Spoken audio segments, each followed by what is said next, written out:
Here we go. We are going to start. Thank you so much, everyone who has joined. I'm sure more people will join. Welcome to the Inner Fight Education first webinar. What we've launched here, guys, is a system or a series of webinars that we're going to go through, sharing knowledge that we've learned through what's happened. And actually, this is a big project that we're building to share some education with those that need it. So who is this webinar really for? It's for everyone that's in here, but obviously it's more targeted to people that work in the fitness industry, in the health industry, or in the well-being industry. And it's going to become very apparent very fast why that's really sort of our target. However, we do believe that a lot of what we're going to be speaking about and what we've learned over the last sort of 6 to 8 weeks might carry over into a number of different industries as well. So hopefully we can help people from different industries throughout this.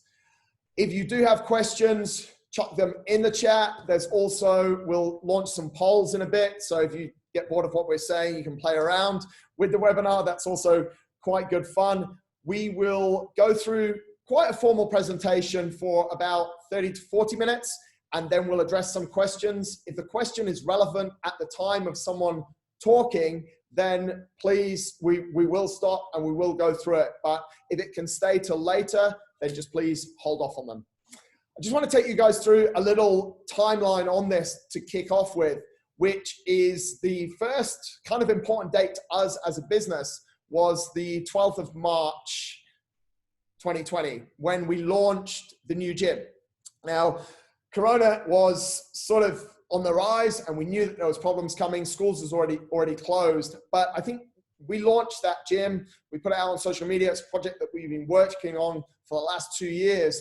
It's super important that the things that you're working on, the bigger goals, where possible, you kind of continue with them. Sunday morning, we go to have our weekly morning, Clarky and I, weekly meeting, Clarky and I, and we sort of started planning for what if the gym might be shut? What if certain sectors might be shut? And this is like about 9:30 in the morning. And we received a memo at 12:30 from the economic department to say, you must close. And you must close pretty much immediately. And obviously all gyms, fitness, business owners, it's just absolute mayhem. What do? We've got staff, we've got coaches, and more importantly, for those of you that are clients of ours or are gym goers, we've also got people that we need to serve. Health, fitness, well-being, wellness, injuries if you're a physio, these things don't just stop because we're in the home. And so quickly we were sort of thinking, well, how do we put this thing online? And at that point, I think around 25% of our business was online when you take endurance and some of the online coaching, but it was only 25% of the business. So what we did very quickly is actually sort of engage this, what I call an ultra mindset, where in a moment in an ultra race, everything can change. You're feeling really good, you're running really well, cycling really well, whatever ultra you're doing, and then suddenly like that, everything changes. And for a lot of people, that change causes panic. But when we teach people ultra, and through the ultras that I've done, the ultra mindset's a little bit different, that we realize what's going on. We reject the fact that it's going to stop us from achieving our vision. And we just relax a little bit and then figure out what we're going to do next. And that really is the mindset that we've been employing all along. And I think that can transfer no matter what industry you're in, and why you're here today to listen to us. So the ultra mindset is fully engaged on Sunday, the 15th. Now, what then transpired is, and this is a little bit macro, but there was a massive rush for equipment because people realized that gyms were going to be closed. We also saw a massive movement to people actually wanting to work out. Loads more people were talking about working out. People wanted workouts. People were buying equipment for home. And that's really when we came up with this hashtag fitness is the cure, because we also looked at this disease and we looked at, and I don't want to go too much in detail about the coronavirus, but we looked at it and we're like, actually, this is really hurting the people that unconditioned, some of them suffering from obesity. You guys can look at all the stats. You've seen it. So we're like, fitness is the cure. Physical fitness is massive. And we're just seeing a massive rush towards that. So people reacting in different ways. There was a lot of panic and people were like, what do we do? How are we going to make this work? So we literally had a window of a few days, and we sent everyone home, and we said to the coaches and to all the staff, we'll figure out what's happening. And things moved at the speed of light. Obviously, we saw a lot of people spending a lot more time on social media. So social media engagement has gone through the roof. And what we then have is a load of people in the fitness industry who are now no longer allowed to work in their gyms, just posting stuff online. So we've got this crazy, on the equipment side, we've got a huge demand, but supply was quite low. And on an actual workout side, we've got loads of supply to meet the demand, probably more than ever. And we're all guilty of it as well. We're just like putting stuff out there. So then the question started, like, how do businesses, personal trainers, coaches still make money in this time when a lot of content is out there and it's absolutely free? And then we started thinking, okay, what's happening in the short term, but then what's happening long term as well? So short term, a lot of coaches were starting YouTube channels, starting daily workouts, inviting people to Zoom workouts. And we're a bit like, well, what's the longevity of this? Because if we're going to do something, how can we continue to serve people? And how are people going to continue to consume fitness going forward? So in a very short period of time, we had to sort of figure out what's going on. And that's really what we're going to talk about to you guys today, is what we came up with. And as you've seen, join with me is Boz, who's going to talk to us about taking business online like super fast. And she's going to focus on the training side. Clarky's going to talk a little bit more about managing people and all the emotions that we saw around this. And our business, and for a lot of people, their businesses in the fitness industry and in a lot of industries, is based around community and these different touch points where the people are coming to the gym, whether we see them at the track or wherever we see them or you see them in your business. And we had to take that online as well. So Tom's going to share with us a case study of how we've done that from an endurance side and some really interesting stats on that as well. So I think without further ado, we'll jump into the first one, which is Boz talking about taking business online at the speed of light. Tom's going to control the slides. If you do have questions as she's going, drop them in the chat. But from here, I shall hand over to Boz. All right, thanks. So yeah, like Marcus said, taking a business online at the speed of light is what we were all forced to do. We were not going to just sit on our ass and wait till this all was going to pass. So as he said, we were just trying to find ways on how we can keep serving our members and still keeping the business alive. So what we started to do was we just thinking of, okay, why do people actually come to the gym? Why do they come to our gym? Because why don't they go to the other gym? They come to the gym because they like us as a brand, as Interfied, and they like us as coaches, the way we coach. They like the way how we talk to them before and after a workout. These are all things why people come to our gym. So this is what we are going to try to maintain during this whole lockdown. So this is how we came up with Fitness is Secure package, and this is what Fitness is Secure is about. So if we go to the next slide, then there was 3 options we're gonna give our clients. The first one was what everybody else was already doing, and that's just the free daily workouts that we give out on our Instagram. So now we're just giving out free content for our members to keep them obviously engaged and working out every day. There's people who have some equipment. There's people obviously who don't have any equipment. So that's why we came up with 2 workouts each day, one with the same intensity, one that was going to be without any equipment, and then the other one was with like basic dumbbells and or kettlebell. But obviously giving out free workouts is not going to support the business. It's going to keep the members happy and keeping them active, but this is not how we could make sure our coaches and our staff were going to be able to make any money or like get through the month.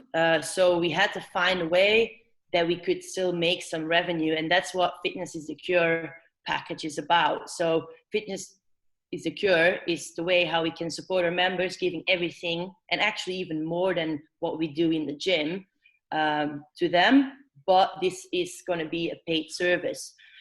So now they have already two options. They either use the free daily workouts that we give them on Instagram, or they have the second option where they actually have a paid package, and I'll go more in detail what that is all about in a second. And then the third one obviously is the Zoom PTs. If they do want to continue with the PTs they were doing before, they can do that over Zoom. And yeah, so these are the three options we have. So we'll dig a bit deeper into Fitness is the Cure. So if we go to the next slide, as I said, Fitness is the Cure is a package where they pay for the service. Now, what are you actually going to get? Because we're not there, or they're not coming to the gym. So how are we going to make sure people will be able to pay for something that is actually not something we physically give them? We're not physically there. So what does this hold? We're going to give them nutritional structure. Like I said, in the gym, we often just talk to people and we'll ask them, oh, how's your food and how's this? So this is really important to make sure they keep a good nutrition while in lockdown. The next thing is just accountability, daily check-in with the coach. Same thing like you would come to the gym, your coach will ask you how the workout was after the workout. So that's something we give them as well. Then the content, like if they need some motivational talks, we have so many articles on our website, things we share with them so they can find ways to keep motivated during this tough period. Then if they do needed some equipment, we gave everything that we have available in the gym, we opened up and they could rent it off us. So then we could make a program based on their needs and based on the equipment they have or don't have.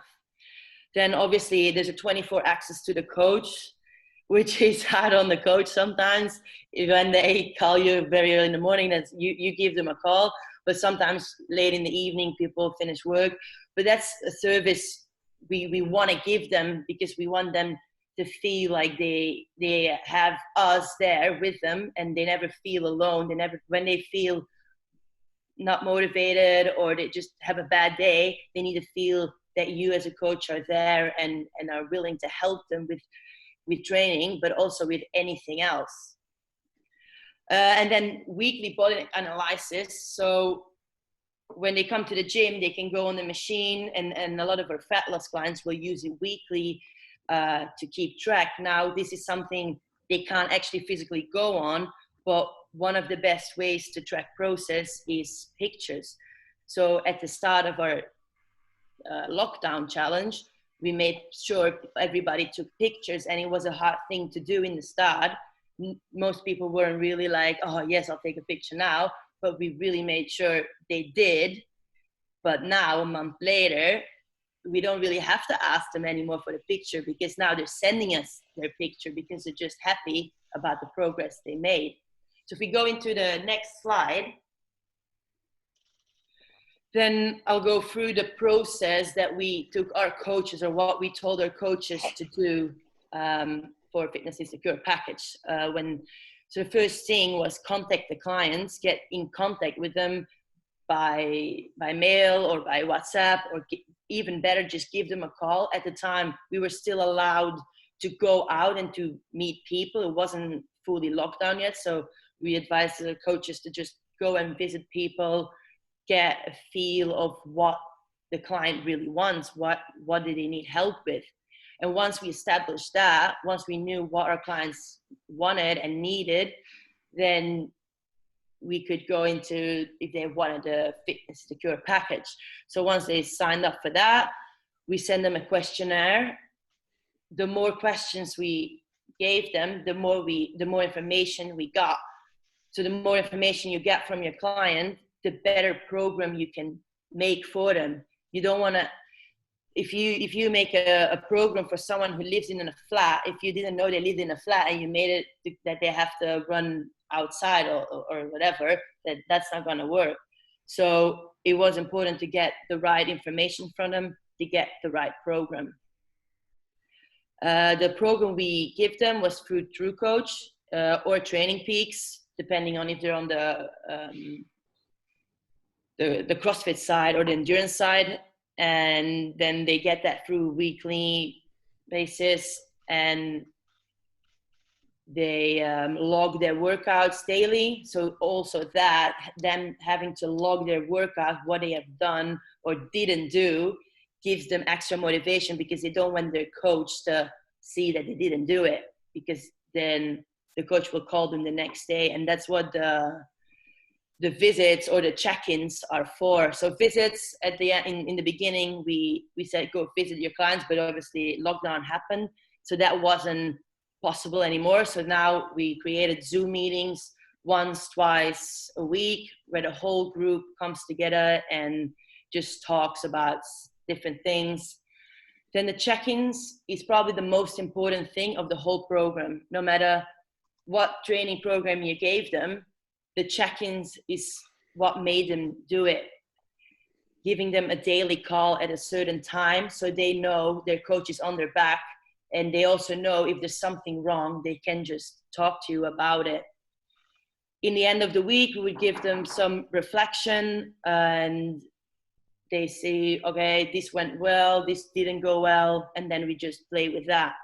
Now, once you've done all these processes, the last one is the promotion. So now you got all this content created during the past month that you can use for the rest of your coaching career. Yeah, we've created so many good things, like pictures. If you made them take a picture in the beginning, now after a month, everybody who made progress, they're happy to share that with the world, with Instagram. And yeah, this is what pretty much the whole package is about. That's all I have to say. Cool. Yeah, I think maybe I'll just echo a couple of things that Boz said there. Obviously, it's a completely new way of working, not only for the coach, but for the client as well. So if you are a coach, understand that you have to learn a little bit more and do a couple of things that maybe you haven't done before. And this was the biggest thing that we saw. Like, it was a steep learning curve for our coaches, but after 2 or 3 weeks, they start to adjust. And like Boz was saying, with applications like True Coach, like Training Peaks, you have a structure that creates this insane amount of accountability, that we can see when people have done workouts. If it's an endurance workout, you might be able to see exactly what heart rate that they've achieved. If they're wearing a heart rate monitor for a more generalized fitness program, you could see that as well. So there's all these different measures that a lot of people aren't used to before, but it's now tools that are available online, which actually increase the level of motivation for clients, and the touch points with the clients is a lot higher. So the service is actually really good, because they're no longer just coming to a class where, yeah, they're one person within 16 people in a class. They're now working one-on-one. They've got it. Yeah, they have to get up and do it in their living room, but these check-in points, and that's why we put the check-ins, calls and things like this. We'd agree with the client, okay, you're going to work out from 6 a.m. to 7 a.m.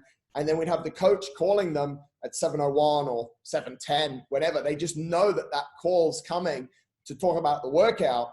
However, one of the interesting things that we found is that as the time went on and people were adjusting on a number of areas of life to the lockdown scenario, that this was a real emotional support. And we'll talk about that a little bit later on as well. But these extra check-in points were really strong for us. And therefore, if you are a coach or a physician and you think that, okay, I should be, how much am I charging? Oh, they're not getting me in face to face. Actually, they're getting a lot more of you because it takes a lot longer for us to write the program. There's check-ins every day. And like Boz said there, like our promise to our clients was 24-hour access.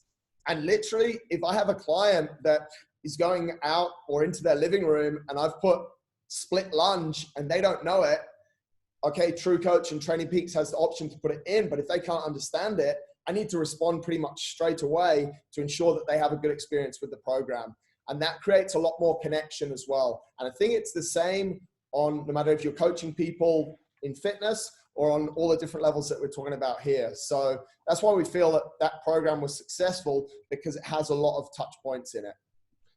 So going on from that, we'll go to Clarky, who's going to talk about managing people and emotions. Perfect. Welcome, guys. I hope everyone's safe and well.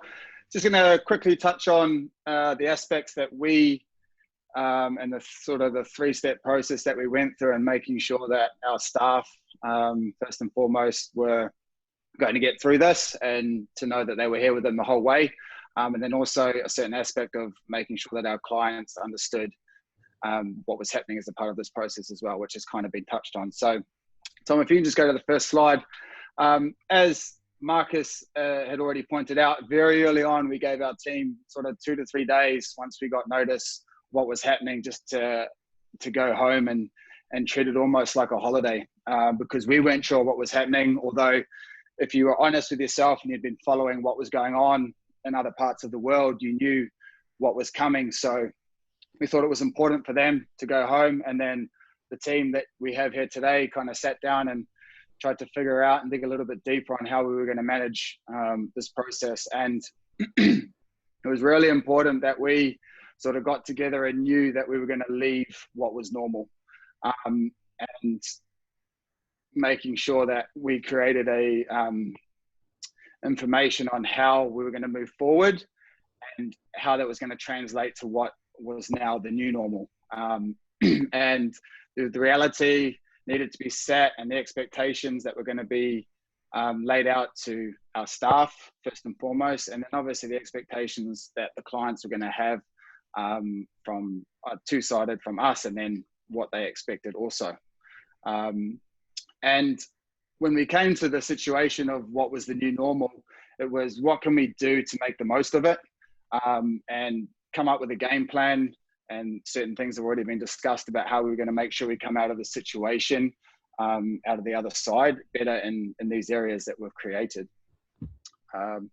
From first, after we had established what was going to be the new normal, we then figured it was important, and Tom, go to the next slide, about understanding what was lost. Now, everyone was going to feel an overall sense of loss, and everyone was going to have to deal, and the impact on them psychologically was always going to be different from person to person. What we did and how we managed our employees within the company is that we sort of broke them down into their areas.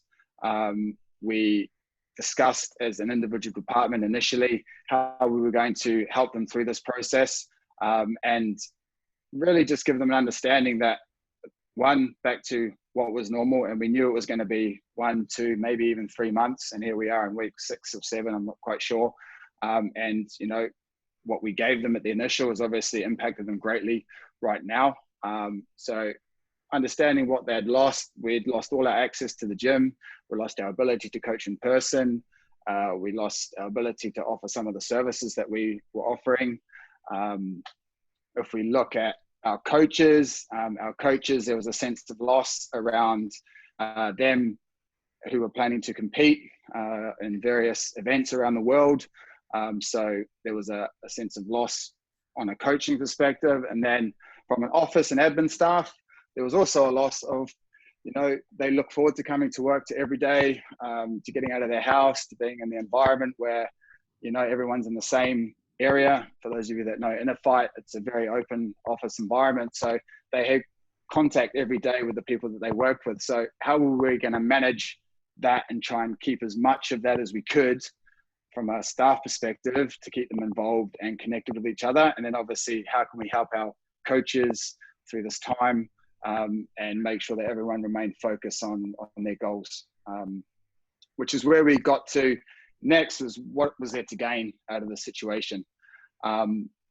So the opportunities, we split them up into obviously personal gains, and then as us as the leadership team, and then what can our employees gain from this, and then obviously what can the business gain from this. And that was, you know, a fairly simple goal setting process around what we wanted to achieve and what the opportunities that have come out of this crisis that we can take advantage of, and setting up what we were actually going to be able to do during this period.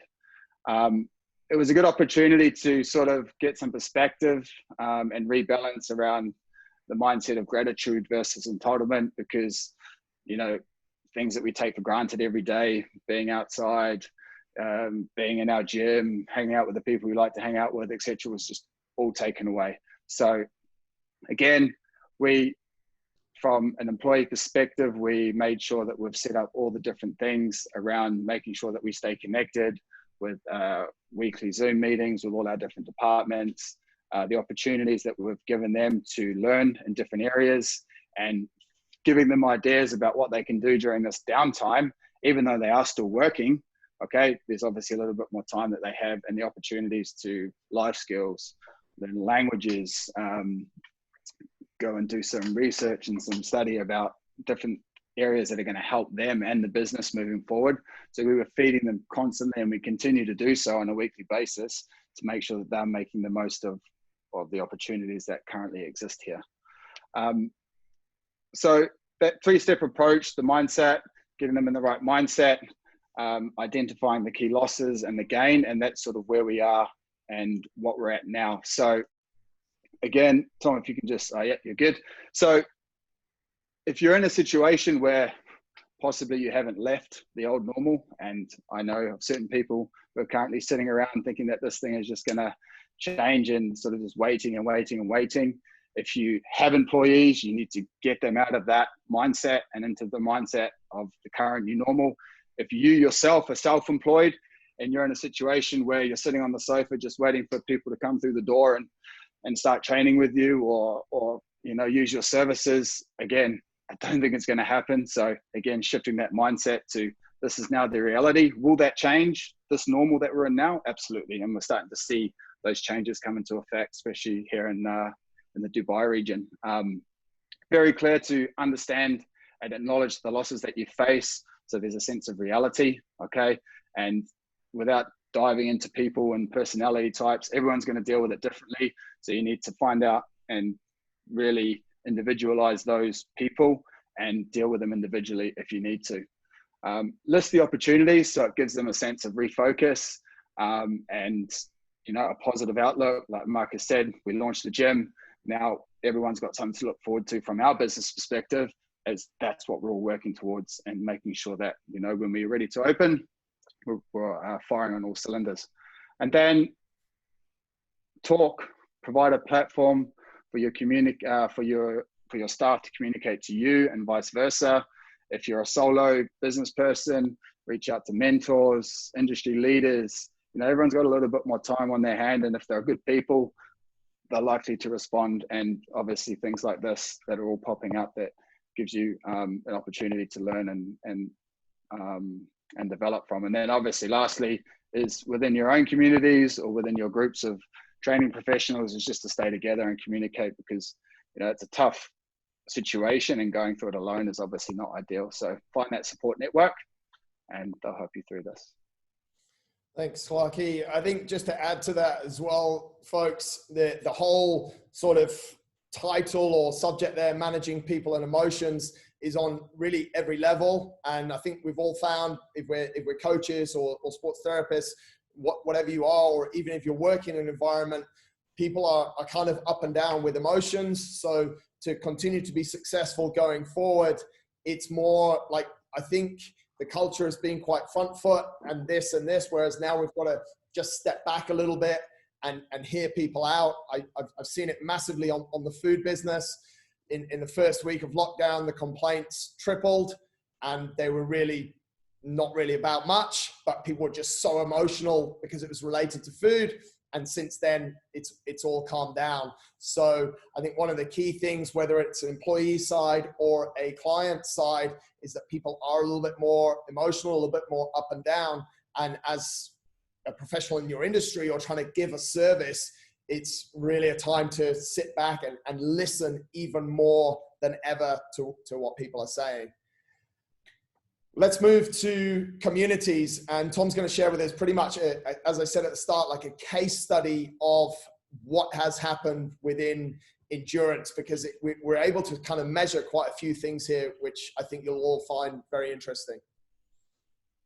Yeah, thanks, mate. Hi, guys. Hope everyone is safe and well. We obviously talking from an endurance side for this, the COVID situation actually gave us almost a really good kick in the pants to launch a lot of initiatives that we knew we were going to want to do anyway in order to grow. But what we had planned maybe for the remainder of 2020 happened within about 3 days. So we actually tracked what did happen, and it's quite interesting to share with you. The first thing I want to share with you is actually a video from a client or member who was in Italy. He still is, when he sent this through. And I think it all gave us a real clear understanding of what we needed to do and the impact that we can have. And I just want to share it with you guys so you can see the impact that a community can have for you. If you're not part of a strong one, then really you should look to be. I'll let the video do the talking. Hi, George. Hi, Inner Fight team. A quick hi from the ghost town, Milan. We're not allowed to even to go to supermarkets and pharmacies. Trying to stay fit at home, body weight, because also the home gyms are closed. Really difficult situation, but you are an example as always. With your message, fitness is the cure, something I really believe. We keep our immune system at its best, and as long as possible. So keep going. You are really want to thank you, all your team, and for sure Marcus. Marcus, for me, you are an idol. Complete example on many aspects of life. So you are unique. Keep also as a team, all this community and sharing struggles, sharing missions, sharing different goals is something really I haven't found anywhere. In that way, with that effort you put every day, must be also like so not easy. So you're really an example of, for one like me, how to show to the others the right way. So it's been an honor to stay with you so far. Hope to come back, maybe not in Dubai, some opportunity, as Georgia knows, in another town. But in any case, you will always be a model for me, really. And I'm wearing the no weakness clothes with honor every time, also in Italy, and hopefully when we're back training outdoor. So thanks, really thank you, and to all your team, George, Marcus, Rob, Tom, and all the CrossFit guys. Hope to see you soon. And what to say, show no weakness, never give up on anything. Bye. So we got that sent through to us, and that is from a chap who used to live here in Dubai and now lives in Italy. And he found us through Track Tuesday, which was our main community builder. Anyone who knows Track Tuesday, you know how it is. Everyone shows up early, usually. We have the 59 rule. People chat, then we warm up, we get the session done, and then people stick around afterwards if they want to for the picture, and they carry on chatting to each other for another 10, 20, sometimes 30 minutes. This really is the core of the, certainly endurance, but we also get a lot of CrossFit members in community. We've tracked over the past year the attendance to it, and as you can see, it's consistently above 50 across the month as an average every week. It was almost, when this stopped, it was like the end of people's lives in a way. They couldn't fathom how something that happens every week, we haven't missed one in 2 years, how it could just suddenly not be there. And so with this, alongside a message that we just received, we knew we had to act pretty quickly.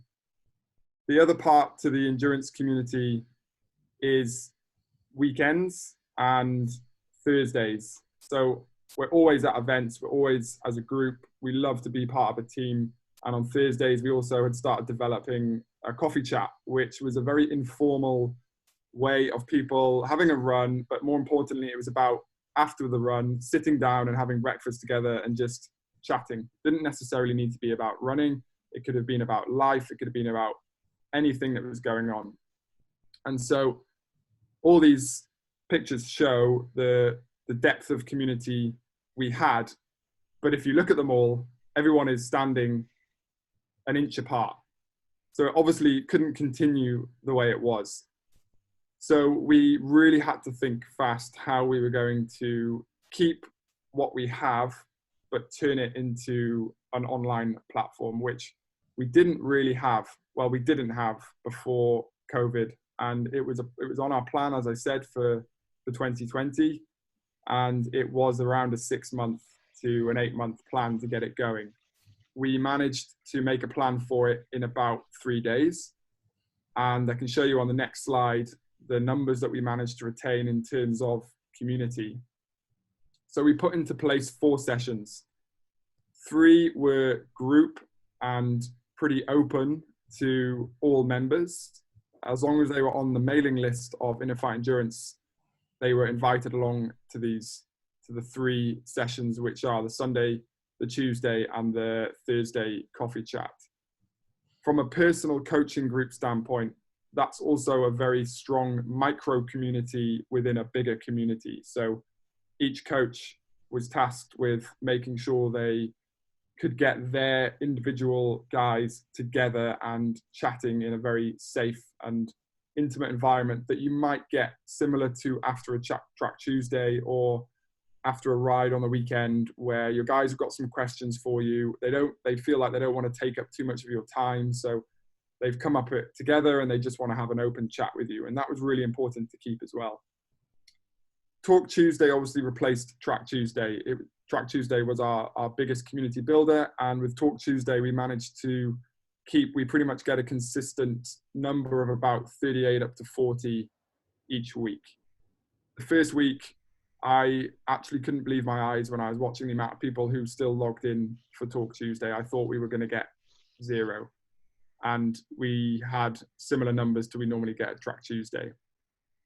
Sunday sessions, which became a new addition, which was around sharing stories. We got pretty good traction on that, and it's remained to be pretty good, up nearer to the 30s. The coffee chat is developing every week, and we consistently get in around 30 to 40, which actually is a little bit bigger than the number they were getting when it was the coffee chat in Surf House on Thursday mornings.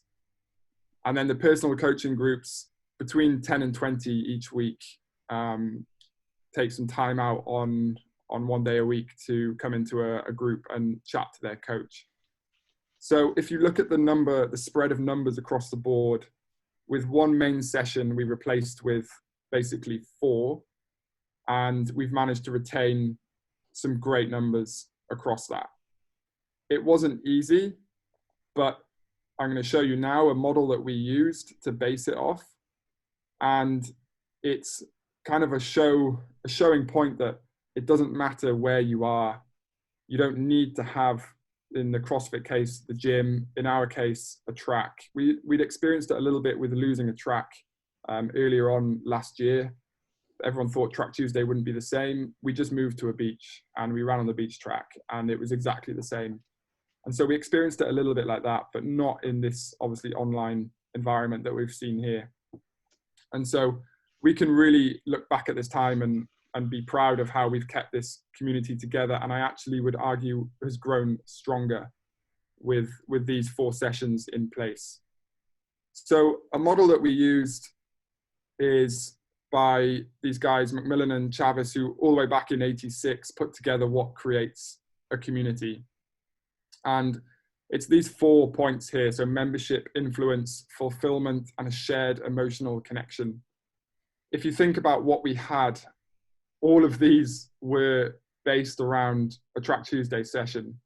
So we just had to think, how can we spread this out a little bit differently into a more online friendly community? And we used Zoom for all of it as well, by the way, Zoom chats. So we had membership. That wasn't really an issue to create.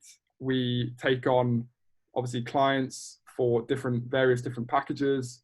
And with that, they get put into our mailer system, and then they are part of our Innerfight community. So the membership, the coach-athlete relationship was already there. We didn't need to worry too much about that. But what we did need to think about was, how are we showing that these members, that we really, really do care about them? And it just was a simple way of doing that, just like the CrossFit side was, we need to get in touch more than ever before. And if you message them and they say, no, I'm okay, I don't need to chat, that's not good enough.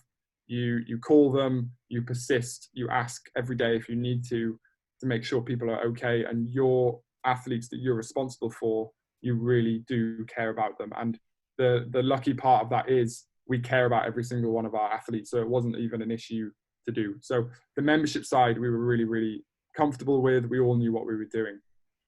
From an influence side, this is where people want to be influenced, but they also want to influence others. So you feel much better, similar to the stories or the studies that they do around when you buy something for yourself or you buy something for someone else, you feel a lot better when you're buying something for someone else. Well, this is the same within influence in a community. So again, Track Tuesday, this happens through people influencing others with a nice wise word before the end, or so-and-so said this to me and it was really nice to hear.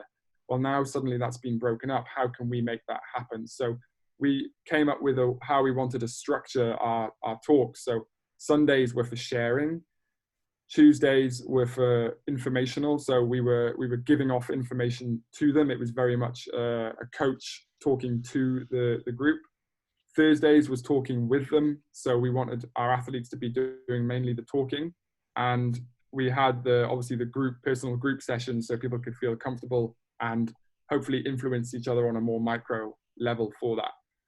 So the Sunday sessions and the coffee chats really helped with this influence side of creating a community. And we've already seen in whatever it's been 6 weeks, the level of influence from our members is just incredible. And it wouldn't have happened if we didn't have this COVID situation. Fulfillment is people, what do they gain from us? So how are we making them feel fulfilled for being a member of Innerfight Endurance? This really came down to Talk Tuesday, and it was about how we can get to our most basic of knowledge members to our guys who are, running 5-day ultras, who know the basics. How can we cater to everybody? And so we've worked really hard as coaches to develop a pathway and give the guys tools to feel fulfilled, and not just crazy ones that they're never going to use. We've delivered them worksheets. We've given them structured talks, everything that you would want almost from a course that you're learning from. We tried to build into this Educate and Inspire series. We also set out challenges. So we gave the different parts of our endurance community. So the OCR side, we gave them a challenge. The runners, we gave them a challenge. The cyclists, we got onto Zwift and we put them into various different initiatives that Zwift were doing. We did group rides. So we started a group ride on Wednesday mornings and Fridays. And that gave people that sense of fulfillment of still being part of that community and being able to work and feel challenged and feel like they were still had a sense of purpose, even when it was complete chaos going on outside in other parts of their lives. The last point to what creates a community is the shared emotional connection. And this really came down to probably the coffee chat on Thursdays. And people just wanted to, similar to what Marcus said with food delivery, they just wanted to share. It didn't matter whether it was really relevant to the time or whether anyone even sort of answered back to them. They just wanted to share how they were feeling. And that took a little bit of egging on. We, as coaches, realized we were going to have to share from ourselves first. And like Rob Jones took that really, really well. He was obviously going for a very difficult time with not having Heidi and Hannah, his baby, here in Dubai. They were back in the UK. And I can remember the week he shared that he had got quite upset from seeing another father with their child and he couldn't be with his. And it almost, you felt the community feel coming back from those similar coffee chats, and people just wanted to be there for him. And then suddenly other members were willing to speak about how they were feeling, and people then wanted to support them. And this community was just building and building and building. And it was amazing to see. And what we kept throughout all of it was the inner fight way of doing things. So just because we can't set, like our bike rides became, we were there, you log in at 5:59. Everyone knows our 59 rule. Coffee chats, we wanted them to start at 7:15, so it became the 14 rule. And it was like, okay, yeah, like it's still in a fight. We still know what the deal is. We still share that emotional connection of we all know why we're a member of this community. And thanks to the coffee chats, and also thanks to our members for feeling like trusted enough that they could speak within them, we really managed to retain that. So when I look back at these last 6 weeks, which have been crazy, crazy quick, I thought about what are the key takeaways for fitness. If you're working in the fitness industry or any industry where you want to build a community. And it comes down to me to these 4 key words of organic, passion, care, and adaptability or being adaptable. I believe if you didn't have some form of the 4 creation points in place before, you're really going to struggle now. Any good organization should anyway have a good connection with their members. They should have a good influence and a positive influence on their members, but also be positively influenced by their members. They should always give out a sense of fulfillment, and they will create, with those things in place, they'll create emotional connection. So these just need adapting. You just need to figure out what you were doing before and then adapt it to an online platform.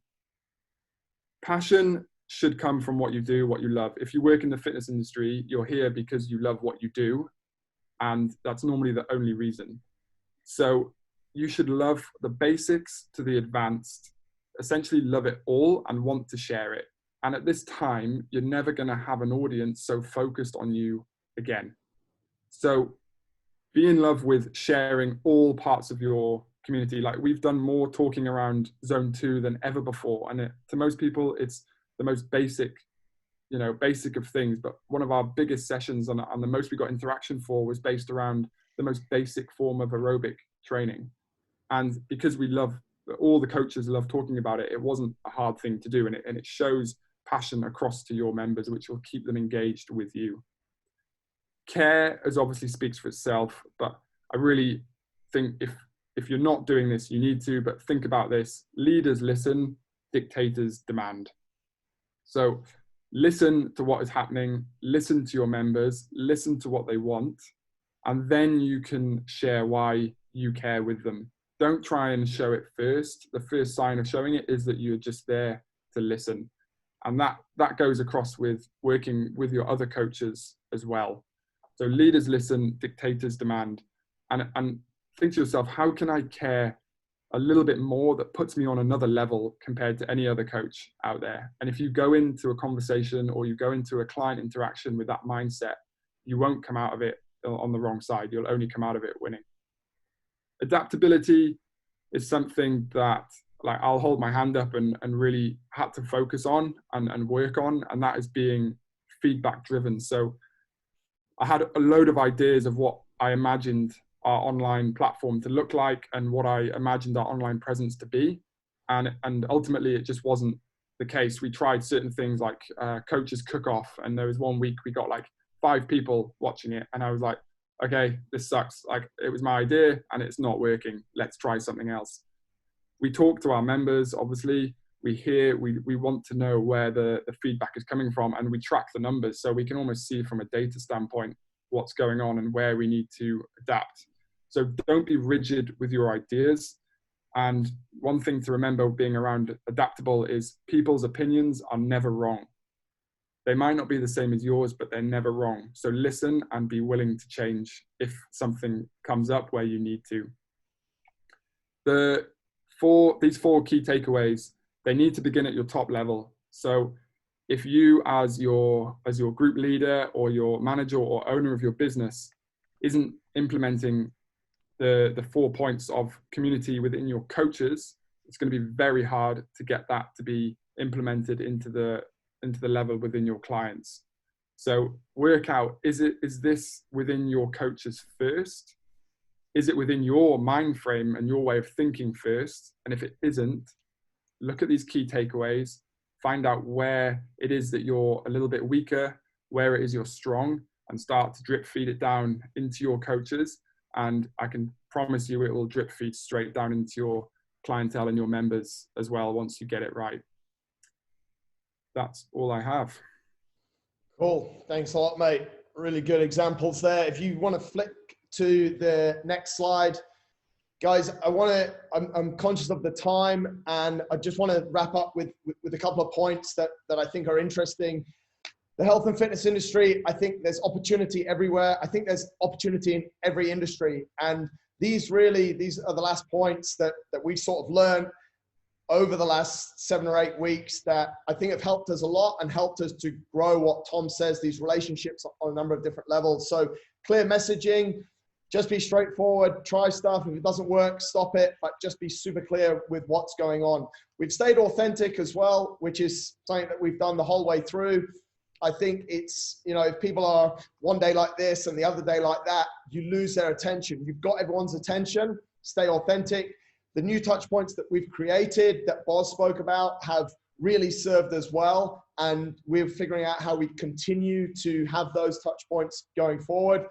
I'm the least creative person ever, but creativity at these times is super important. So I've just called people and listened to people. Most of the initiatives that we've rolled out were not my idea, were from external sources. And for those creative people, I'm very thankful.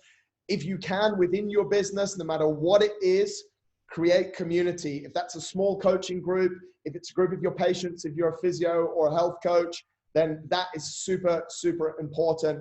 And we've sort of flipped, those of you that have come from the business world or sit in the business world or sit in the sales world where I used to sit, know about the 80-20 rule.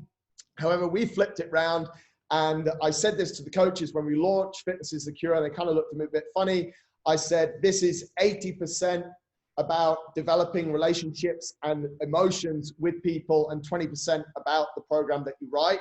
The coaches were a little bit insulted by that, but 2 or 3 weeks later, they sort of replied to me with the same thing. This is all about the emotional connections. So that's the opportunity that we've really got to capitalize on. There are a couple of questions that have come in that I think are useful that we want to answer right now. If you do have questions, drop them in the Q&A. If we need to go for longer, we'll go for longer. And if you guys want to leave, you can leave. We've got another 5 minutes. One thing that has come through, and I think, Boz, this is probably a good question for you. How do you justify your training fee when you're not physically present? Well, yeah, that goes through all those new touch points that we've talked about.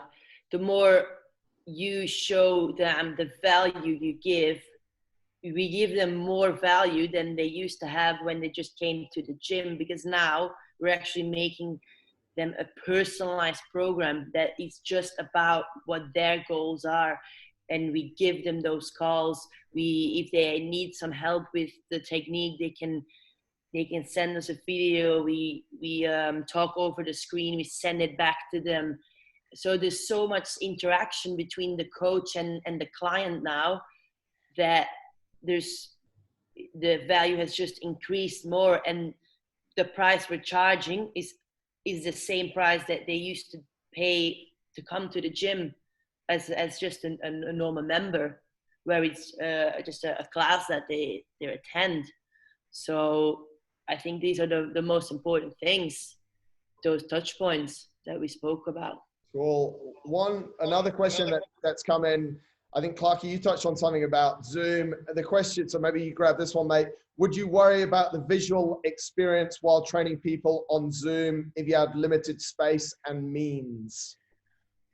Limited space and means. I guess if I understand, I guess there's probably 2 points to this question. If it's new and you haven't really put out any content, and it's something that you're just sort of creating on the fly as a result of COVID-19, then I'd probably just run with what you have. I wouldn't worry too much about the background or the lighting or anything else that's going on around you.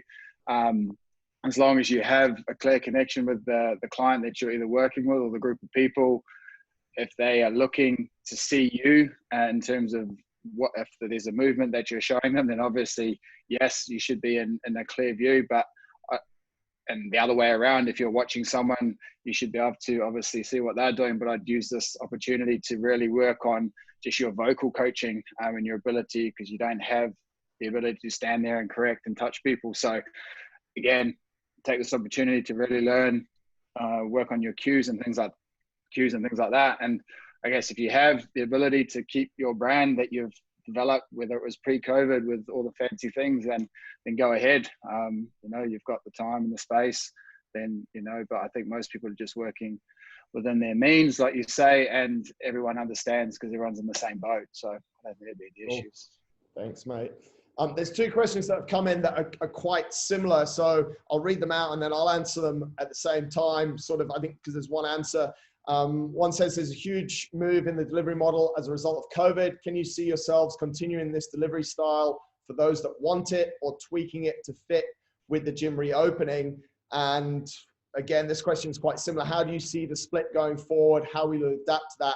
As for busy people, current offerings are still valid in the new normal. I think people have proved to themselves that they do have the discipline if they have, for our Fitness is Secure packages, if they have that coach pushing them, then they can work out at home. And I think we don't want to lose that. So we're definitely going forward, going to continue to offer it. I do think at the start, if it's a graph, a lot of people will continue with it, but I think people will drop off. Why? Because we like being around others. We like the sense of community within our business anyway, and people like to see people. There is still going to be a model going forward for people that travel a lot, or people that have more commitments, shall we say, that if maybe 2 mornings a week they're unable to get to the gym, then they would have a coach write that program for them. So that's something definitely we envisage going forward, and it's a service that we want to offer. We're actually in the process right now of collecting that feedback from clients, and the 2 people that have asked that question are both clients. So that's good feedback as well. It goes for what Tom said about listening. Another question that's come in that I wanted to answer is, how can fitness professionals build a client base? Well, I spoke about something about our mailing list, Instagram, and I think there was one other thing in there. If you're a physician, if you're a life coach, a personal trainer, or anything, if you don't have a database that you can talk to, if you don't have certain social media accounts that you can interact with, that's where you need to start. When I first started, this was highly illegal, so don't do it, or probably was. Don't do it now, but I just used to rip emails off every single, it was back in the day where people used to send a lot of emails with everyone's addresses on, and I just used to rip all those emails off, and that's how I built my first mailing list. I strongly suggest that you figure out a legal way to do that in the current day and age. But there's so many different ways through social media. Instagram's something that's amazing in this region because it connects you with people on your Explore page that like the same things that you like and are moving in the same circles. So you can watch people, you can start to engage with people, provoke a thought. And Gary Vee's book, Like Him or Hate Him, Jab, Jab, Right Hook, just jab with those people, like their stuff, comment on their things, don't try and sell them straight away. That's how you build a client base. it takes time for people to emotionally connect with you. So you have to give them that time. And this is what happened. This is what we saw. A lot of coaches were like, no, this is the new way. You need to buy from me now. And a lot of those coaches have left the country already. So you have to have that authenticity through it. And you should anyway be building your database no matter what platform it's on. And it should be real. Going out and buying 5,000 new Instagram followers in a time like this is not going to help you. Well, it's not going to help you anytime, never mind right now. I think there's one more question that we wanted to answer because a lot of things have been given for free. Maybe Tom, you get this one. How can new personal trainers move beyond free sessions through Instagram Live and other online group workouts? So there's a lot of free stuff now. How can people take that and generate revenue from it? Yeah, the free stuff that's gone out there should, from your side of view as the personal trainer, should be a very selfish move. Although it looks like you're giving out something to the wide world for them to do, it should all base on getting them to be contacting you for that one-to-one interaction. So the more you can do, like, get in contact with me if you want to, if you want me to check your technique, or if you're doing a live session and you notice someone's technique isn't great, make a note mentally, and then afterwards go and contact them and say, look, I noticed this was happening when you were doing this, and I'd like to help you with it. And the sooner you can make that connection and that emotional connection that Marcus just talked about, the sooner you'll be able to convert them into a hopefully paying client for you.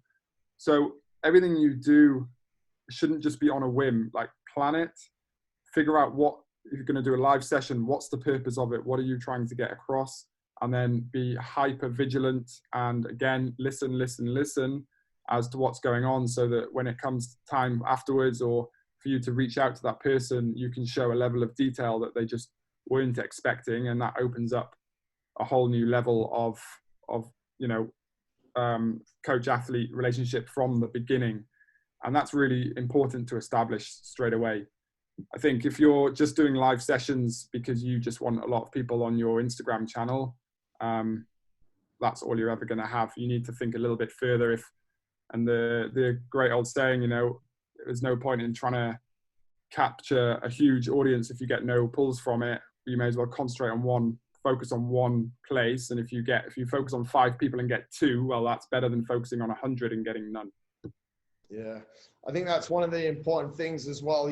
It's difficult through social media and through the marketing tools that are available, because there's a lot of traffic and a lot of noise going on. But if you keep it a little bit focused what you're doing and try and create that interaction that Tom's talking about and add value, add as much value as you can, there are still people, and this is one of the biggest things as well, is that, okay, the world's in a crazy situation, but not everyone's lost their job, and people are still getting paid the same, and people have realized that they need to value their health more. So I've seen an uplift in the number of clients from my coaching over the last month, because people are still employed and they want to take care of their health. And this has maybe even scared them. So I think a lot of coaches, whatever you're coaching, people are like, maybe people don't have money.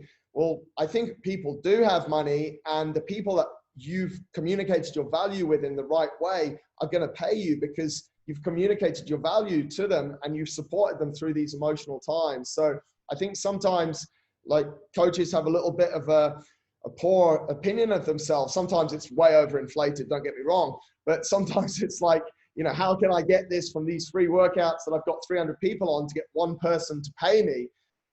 Ask them, because they know that you've got to eat as well. So hopefully that helps the people that are coaches. If there's more questions, put them in the Q&A. Someone asked, how can new fitness professionals leverage social media marketing during this time? I think we probably answered that through the last question as well, is just to be a little bit smart with what you're doing and actually care for people that interact with you. I say this a lot. Every single person that sends me a message on Instagram, I make sure I reply to. Sometimes it's an emoji or just a double tap love heart, but you have to make sure that you reply to people. And I think you've got to you've got to put the shoe on the other foot, as it were. If I reach out to someone, it's because I'm in need of something. I'm not just reaching out, and I know some people do, but generally people reach out because they want something, they need something. And sometimes that could be your in. And you might not sign up a client today, but if you keep going with that client or keep going with that person and helping them through, they might come to you. And I've had it before that someone's like, you helped me in a time where I had no money and now I want to start to work with you. So there's a lot of things that you can do now that will also help you for the future. And that goes on every single therapist. And I watched a good webinar at the start of this where a coach was saying, you know, hopefully people have got a couple of months money banked up.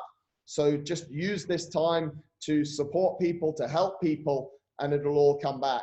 And if we think now what's happened in the last week where things are starting to open, then it is coming back.